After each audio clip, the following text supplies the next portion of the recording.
Okay, section 12.12, number 65, theater seating.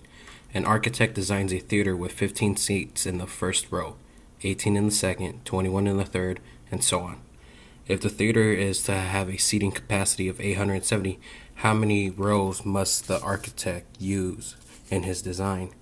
So what we first know is that the first row is 15, the second is 18, and the third one is 21. And that our sum of everything will be 870 seats. Now we know that we're starting off, our A is going to be 15. That's what we're starting off at. And the difference between row 1, 2, and 3 is a 3. But now we want to know up to how many rows can we get before we have a seating capacity of 870. So we're going to use the partial sums of an arithmetic sequence.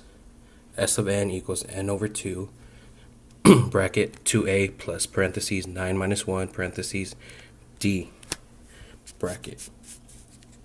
Now we know the seating capacity is 870 equals n over 2 bracket 2, our a is 15, plus n minus 1 parentheses 3. Now then, we multiply by 2 to get rid of the fraction n over 2. So our 870 becomes 1740 equals n, and we simplify within the bracket, we get 30 plus 3n minus 3. Then we further simplify over 1740 equals 9 parentheses 27 plus 3n. Then we distribute the n and receive 1740 equals 27n plus 3n to the power of 2. Get those all on one side, we have 3n squared plus 27n minus 1740.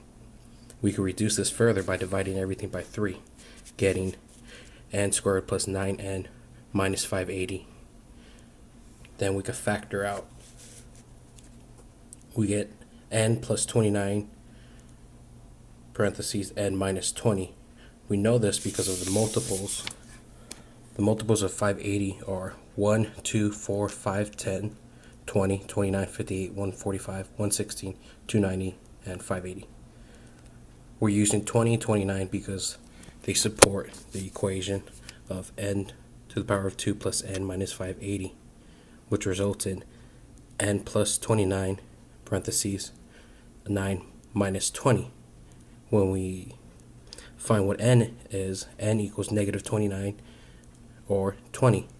We know we can't use negative 29 for the rows, so we figure out that it is 20. Thus our answer equals 20 rows.